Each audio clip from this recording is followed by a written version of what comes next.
klub Brasil Sao Paulo ini tampil apik. Welber datang membantu menyerang dan bahkan mengcover area pertahanan. Kemenangan timnas Indonesia 6-2 pun atas Timor Leste turut dibantu kecerdikan Welber yang menguasai lini tengah.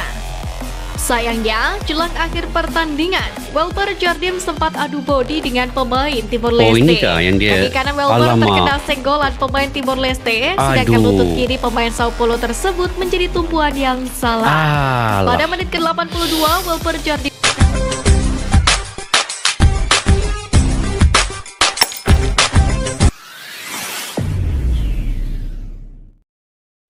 Assalamualaikum dan salam persaudaraan, salam sepak bola. Selamat bertemu kembali guys di channel Askalani Studio.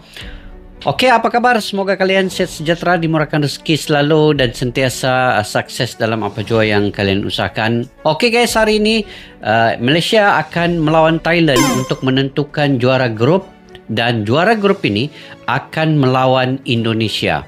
Dan Thailand ataupun Malaysia ini seandainya kalah akan melawan Australia. Jadi yang menang lawan Indonesia, yang kalah lawan Australia. Kedua-duanya sudah pun lolos ke semifinal. Karena Vietnam kemarin mendapat 4 poin saja walaupun menang ke atas Laos, tetapi sudah tersingkir ataupun terkeluar daripada Piala AFF ini. Okey, Singapura pula akan melawan Brunei Darussalam juga sore ini pada jam 16.00. Jadi mudah-mudahan kesemua perlawanan ini akan berjalan dengan lancar, dan sesiapapun yang akan menang antara Malaysia dan Thailand itu kita doakan sama-sama semoga permainan ini permainan yang sportivitas dan juga tidak berlaku yang kita tidak ingini guys. Jadi penantian lawan Indonesia petang ini guys, kita nonton siapa yang akan menang, itu yang akan melawan Indonesia. Dan Indonesia dikabarkan pemainnya Welber Jardim, seorang pemain yang bertalenta, berkreativitas tinggi dan juga punya idea yang baik. Dari segi permainan pandai merancang di tengah itu, perencanaannya baik, gelandang dia kontrol. Kalau saya memilihnya adalah man of the match ketika melawan Timor Leste. Tetapi dikabarkan telah pun cedera guys. Jadi ini amat membimbangkan timnas Indonesia U19 ini ketika semifinal nanti, karena pemain seperti Welber Jardim ini dibutuhkan banget di bahagian gelandang tengah itu. Jadi kita lihat atau kita nonton video ini sama-sama guys. Timnas U19 viral di Italia. Skuad Garuda Nusantara hebohkan media Eropa. Welber Jardim jadi korban. Apa di sebalik video ini kita simak sama-sama guys.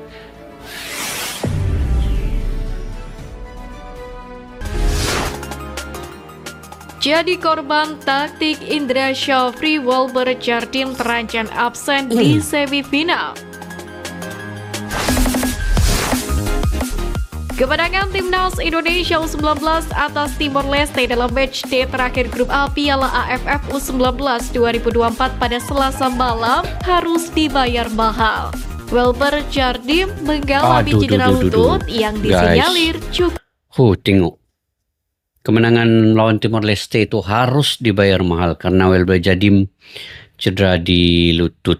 Tapi kita tidak tahu dia punya kondisi sekarang ini. Mudah-mudahan kita doakan Welber Jardim ini bisa bermain di semifinal nanti. Dan dikabarkan kemungkinan dia ini sembuh juga. Tetapi untuk bermain itu kita tidak pasti lagi. Hanya menunggu dia punya kontribusi ataupun keadaannya di saat ini. Nanti akan diumumkan juga mungkin oleh Indra Syafri sebelum perlawanan semifinal esok ya. Itu pun antara lawan Indonesia ini antara Malaysia dengan Thailand. Jadi mudah-mudahan Welber Jardim ini sangat dibutuhkan di bagian tengah gelandang ini untuk memimpin laga semifinal. Jadi mudah-mudahan kita doakan kesembuhan yang cepat untuk Welber Jardim dan dapat bermain untuk timnas Indonesia guys. Oke, kita lanjut. Cukup parah.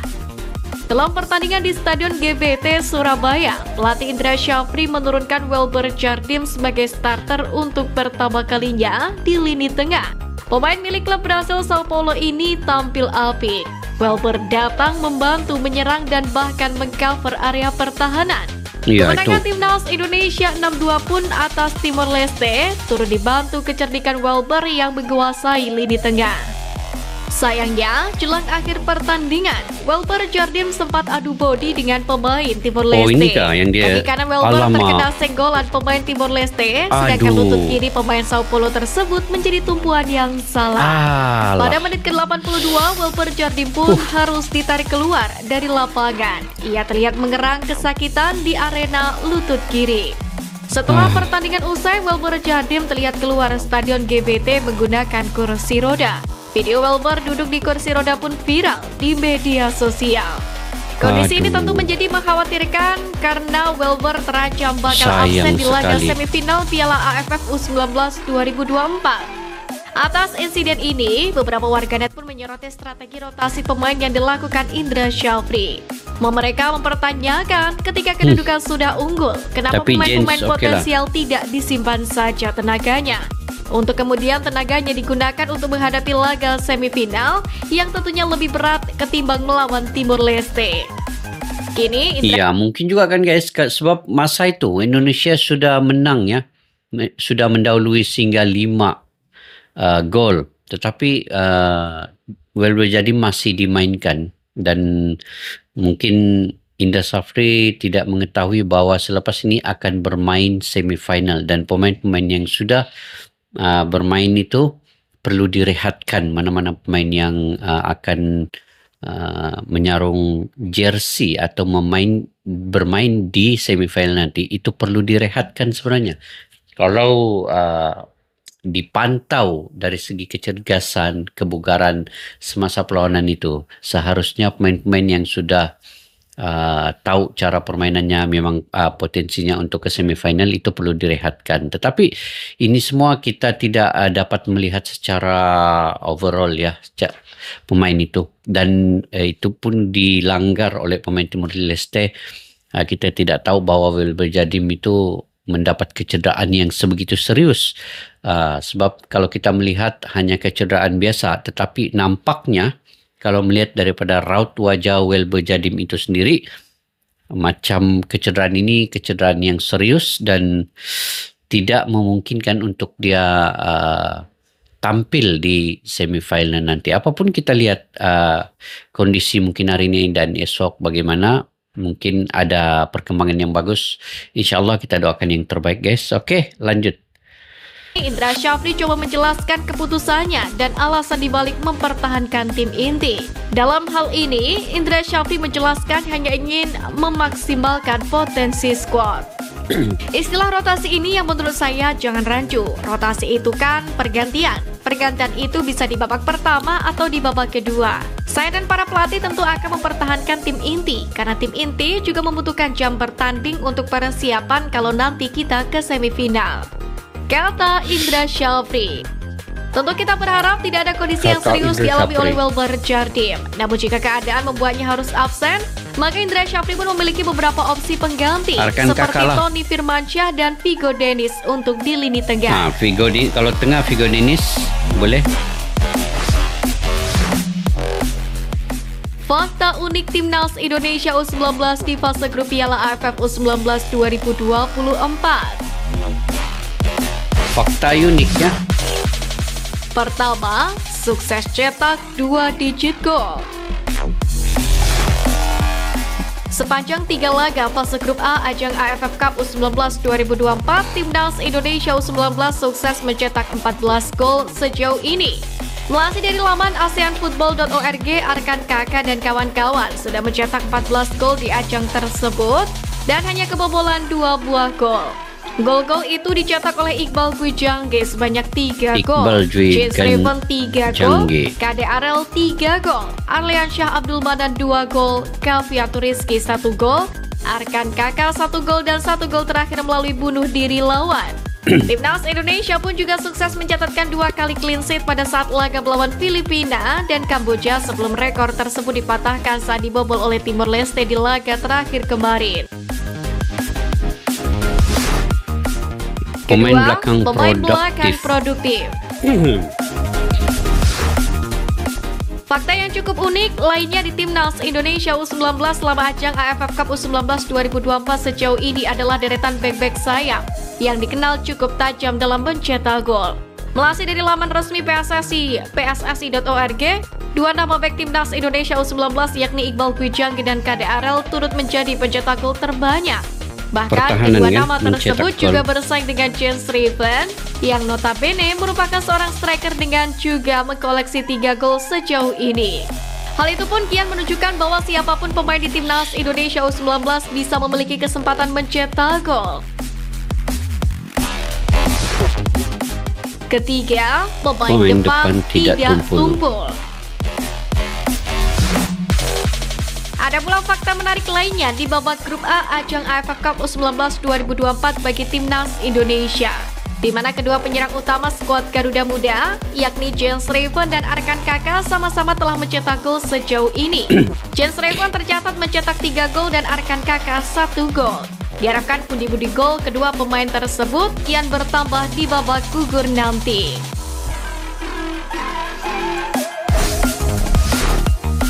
Bukti cinta Serie A. Media Italia viralkan skuad Garuda Nusantara. Macam mana pula media Italia boleh di Timnas U19 Indonesia saat ini ada beberapa nama pemain yang menyertakan nama-nama legenda Liga Italia atau Serie A.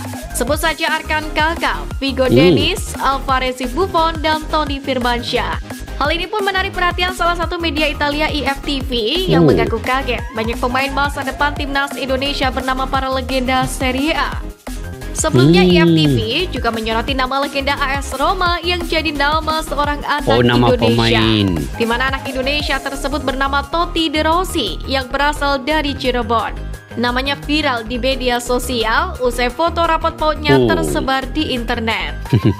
Kini IFTV kembali dikejutkan fakta bahwa bukan hanya fans yang memberi nama para legenda Serie A, di mana para pemain muda yang di kelompok usia umur Timnas Indonesia pun memiliki nama-nama serupa. Atas dasar itulah dalam ulasan mereka menuliskan begitu banyak pemain di Timnas Indonesia kelompok usia muda yang dinamai nama legenda Serie A. IFTV juga mengatakan bahwa mereka belajar bagaimana orang-orang Indonesia mencintai sepak bola mereka. IFTV dalam hal ini menyoroti beberapa nama pemain. Ada Alvarez Buffon yang tentunya juga mengambil dari kiper legendaris Juventus Gianluigi Buffon. Kemudian Arkan Kaka, striker Timnas U19 Indonesia yang diambil dari nama gelandang flamboyan AC Milan Kaka. Nama itu sama yang dengan diberi nama nama oleh ayahnya terinspirasi dari winger Inter Milan era 2004-2009 Luis Figo. Selain itu ada nama Toni Firmansyah yang kemungkinan dimaknai IFTV terinspirasi dari striker jangkung Timnas Italia zaman dulu Luca Toni. Menurut IFTV, fenomena ini menunjukkan Indonesia adalah negara yang sangat cinta terhadap kalsio sepak bola. Semua nama-nama pemain sepak bola guys ya. Oke guys, sangat mengkhawatirkan kondisi Welber Jardim karena memang di semifinal ini beliau dibutuhkan banget untuk Timnas Indonesia. Ketika melawan Timor Leste, Welber Jardim bermain sangat baik dan saya mengklarifikasikan beliau itu sebagai pemain terbaik perlawanan ketika itu, man of the match, karena dari segi mutu permainan, kontrol bola, penguasaan bola, kemudian passingannya akurat, idenya bagus, dia punya kreativitas yang baik dan juga dia bisa membantu di atas, dia bisa juga membantu di bawah. Dia hampir di mana ke semua tempat Welber Jardim ini ada. Jadi itulah seorang pemain gelandang yang perlu sebenarnya. Dan untuk Indonesia kini kalau dia cedera, saya fikir belum ada pengganti yang selevel dengan Welber Jardim. Memang adalah pemain-pemain lokal yang punya stamina yang bagus, potensi yang baik, bakat, talenta yang baik bermain di gelandang, tetapi tidak bisa lagi menyamai bagaimana cara bermain Welber Jadim. Jadi satu kerugian sekiranya Welber Jadim ini tidak bisa bermain di semifinal. Karena ketika itu lawan sama ada Malaysia atau Thailand, itu memerlukan Welber Jadim ini main untuk gelandang memimpin di timnas Indonesia bagian gelandang itu. Jadi kita doakan semoga Welber Jadim itu dapat sembuh seperti sedia kala dan juga dapat membantu timnas Indonesia untuk bermain di semifinal pada esok tanggal 26 Juli ini. Ini yang, dan lawannya kita belum tahu lagi guys siapa, antara Malaysia atau Thailand. Karena petang ini di jam 16.00 Thailand akan melawan Malaysia dan Singapura akan melawan Brunei untuk menentukan posisi yang pertama di grup C ini. Jadi kita doakan yang terbaik untuk pemain Welber Jadim ini. Dari segi raut wajahnya tadi macam seolah kecederannya itu serius ya. Itu sangat serius kalau saya melihat dari segi raut wajah Welber Jadim ketika menaiki kerusi roda itu. Tetapi apapun semuanya tergantung kepada rawatan yang diterima oleh Welber Jadim ini. Kalau keadaan kondisinya mengizinkan untuk beliau bermain, maka beliau bisa bermain. Tetapi kalau tidak, maka Indonesia memerlukan seorang lagi pengganti beliau. Sama ada seperti yang dikabarkan Figo Dennis juga bisa bermain di situ. Dan mudah-mudahan dapat membawa timnas Indonesia ini melangkah jauh lebih daripada yang ditargetkan oleh PSSI. Okey, terkait dengan nama-nama pemain timnas Indonesia ini, memang di Indonesia ini ramai juga nama-nama pemain timnas Indonesia ini yang menyerupai nama pemain di Serie A itu. Seperti yang digambarkan tadi. Jadi ini menunjukkan, membuktikan juga bahwa Indonesia ini memang cintakan sepak bola, memang perkembangan sepak bola itu di Eropa juga turut diintai-intai oleh fans Indonesia. Sebab itu anak-anak itu diberikan nama seperti pemain-pemain sepak bola ternama di Eropa. Okey guys, bagaimana menurut kalian ya terkait dengan perkara ini, terutamanya terkait dengan Welber Jadim ini tidak bisa bermain di semifinal. Jadi apa prediksi kalian nama-nama pemain yang perlu untuk Indonesia? Kalau ada prediksi yang dinyatakan di sini, kemungkinan Rizky, Cafiatur, Figo bermain di gelandang tengah itu, dan di depan sudah tentu Jens Reben, Ragil dan Doni. Kemudian di bagian belakang Kade Arel, Iqbal, Sultan dan juga Hamzah. Jadi itu kemungkinan yang ada untuk timnas Indonesia U19 ini. Oke guys, itu saja video pada kali ini. Kepada yang baru mampir ke channel ini, jangan lupa untuk subscribe, like, share dan komen. Dan kepada yang sudah subscribe, selalu like dan komentar. Saya selalu baca komentar kalian guys. Saya sangat menghargai segala dukungan kalian. Tanpa kalian saya tidak akan berada berkomentar dengan baik di ruangan YouTube ini. Sampai jumpa lagi di video yang akan datang. Assalamualaikum warahmatullahi wabarakatuh. Bye-bye. Askalani Studio untuk kita channel yang bereaksi tentang apapun yang ada di Indonesia, channel YouTube dari Malaysia di Askalani Studio. Jika mau tahu tentang Indonesia, ayo like and subscribe channel kami Askalani Studio. Askalani Studio.